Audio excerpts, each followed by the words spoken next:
I'm going to assume that most of you are familiar with the religious tradition of Christianity. Some of you might be actively involved as a believer in this particular religious tradition. That means perhaps a couple of things. One is, I would suggest that this week might be the toughest one of all for you to look at this particular tradition, if and to the extent to which you have lived inside of it, right? To step outside of it and look at it as if it is as new to you as perhaps Buddhism was. Do you think we can do that? I think we should give it a shot, okay? The other thing, I would also suggest that if indeed you are one of the people I am describing, it is of crucial importance that you do exactly that you step outside of your religious tradition and look at it as if someone from a different culture and a different tradition might. Because then I suspect you will understand it in a way that you might never have before. And that understanding is crucial to the larger global conversation that I work here at Elon to encourage, to equip young people, and I know that the Truett Center does exactly the same thing, to equip students from particular cultures and particular traditions, whatever that might be, right? To be open-minded to, have an understanding of, and be able to converse at a deep and meaningful level with those who are different. As the world shrinks and we become more globalized, where we're rubbing elbows, often without even having to travel, with those from cultures that might seem alien to us, this kind of understanding and that conversation becomes more and more crucial.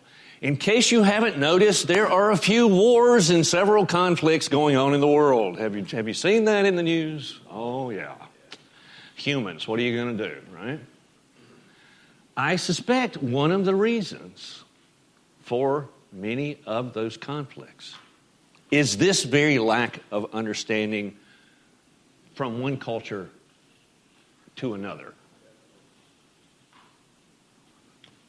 And if we can build this conversation, right? Well, I would just suggest that it behooves us. It is in our own enlightened self-interest to do so. And I cannot overstress how important it is. How important it is. It will enrich us as individuals. It will enrich American culture, if indeed that is your culture. And it will build bridges for the future, for generations to come. For generations to come. I don't know if you have had a family member serve in a conflict or be the victim of a conflict. If so, you have an idea of what I'm talking about, right? I am still a hippie, and I believe in the possibility of world peace. I'm about to go evangelistic on you here, okay? I believe it in the bottom of my heart. Is it going to happen in my lifetime? I kind of doubt it. Can I maybe, in what small influence I have, push in that direction? Oh, yes. Oh, yes. I still believe. I still believe. Now, to the matter at hand. We have been talking about narrative. What an important role narrative plays, not only in religious traditions, it's all about the stories at one level, right? But in our own self-identities. We are story-making beings. It's what we do. It's how we make sense of an otherwise chaotic world, right? And when we made that turn last session from the east to the west, we really had to look directly into the role, first of all, the central role of Scripture in the Western religious traditions, also known as the religions of the book. The religions of the book, right? Absolutely crucial. And these stories that are told for a reason. Are told for a reason. This week, we need to talk about Christianity.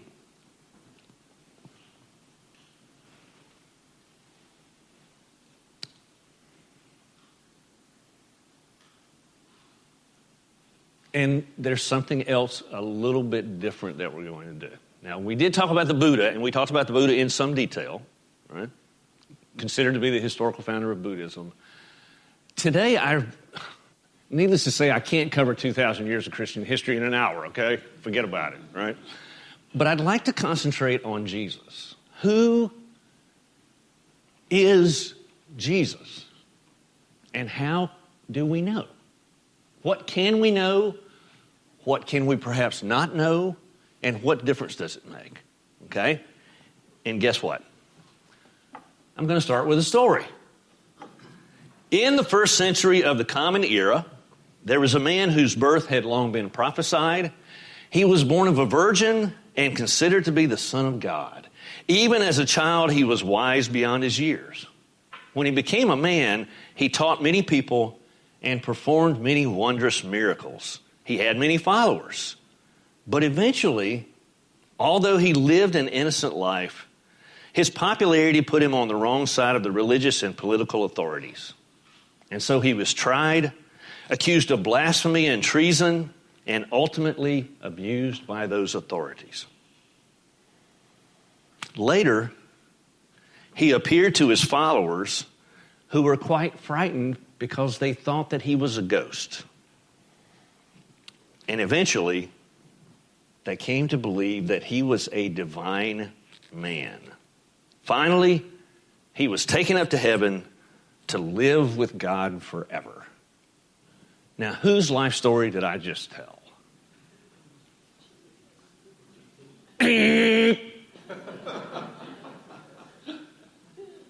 That is the life story of Apollonius of Tyana. Apollonius of Tyana, something of a contemporary of Jesus, right? Who lived in a little town in Greece called Tyana. The point I am trying to make, and I am jerking your chain a little bit, of course. Do you see the parallels, the striking parallels with the life of Jesus, right? Oh, yeah.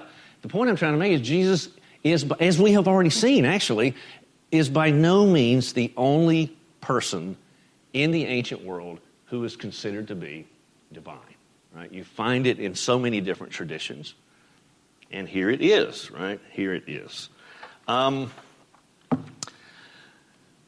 Jesus Christ. I have to ask, is it Joseph and Mary Christ and their little son, Jesus? No. Did any of you hear Bart Ehrman the other night? Dr. Ehrman, right? Who you'll hear some echoes here today because he is the man who taught me much of what I know about the New Testament, at least from the outsider perspective, while I was a student at the University of North Carolina. No, it's not the Christ family, okay? Well, if it's not his name, then what is it? I mean, think Buddha. It's a title of respect and honor, right?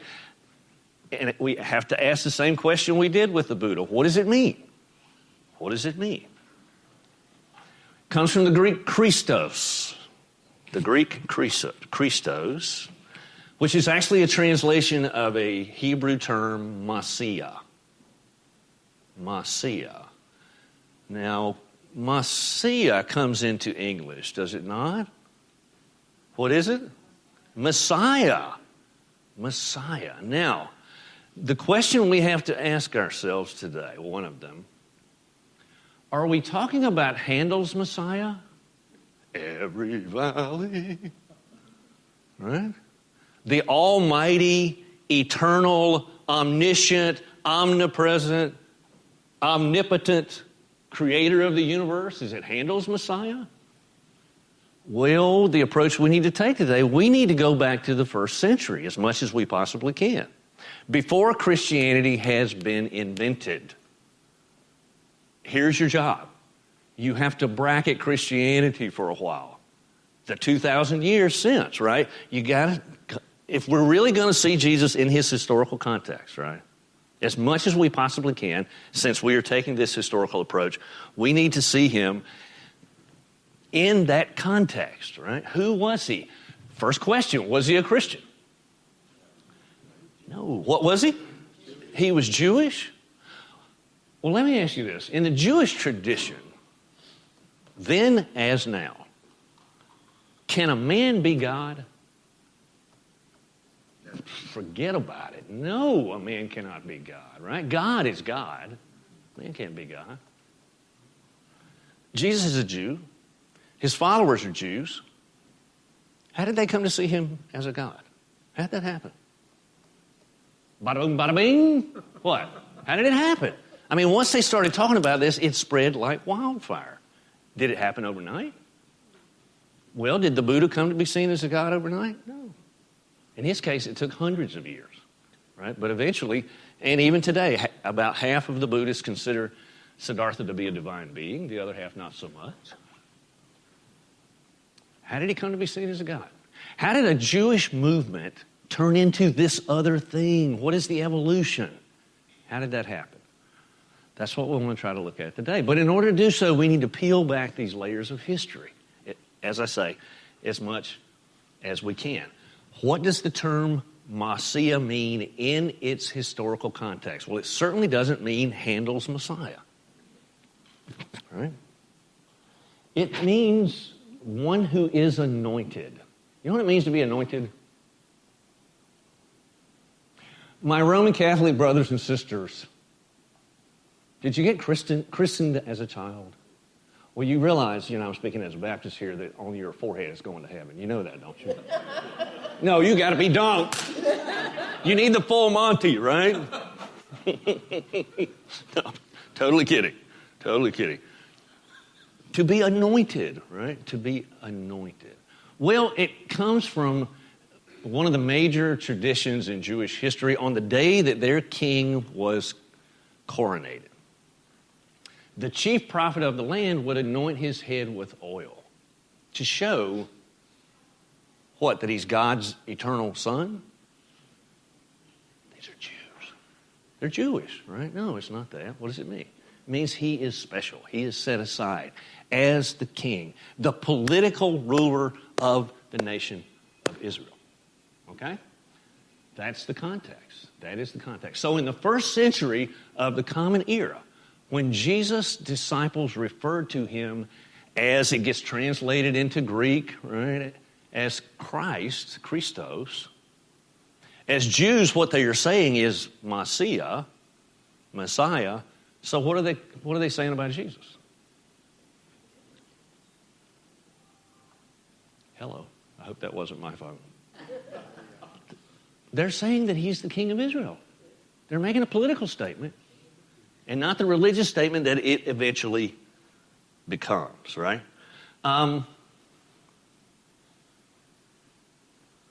There's a moment in the Gospels when Jesus takes his closest disciples aside, and he was wont to do that from time to time, because he wants to ask them some questions. And he asks them, right, who is it that people say that I am? And they give him several different options. And then he turns the question directly on them, and he says, but who do you say that I am? Now, who spoke up? He always spoke up. I love Peter. Oh, what a wonderful blunderbuss, right? Yeah, I'm glad he's the gatekeeper. What did Peter say? This is crucially important. What did he say? What did Peter say?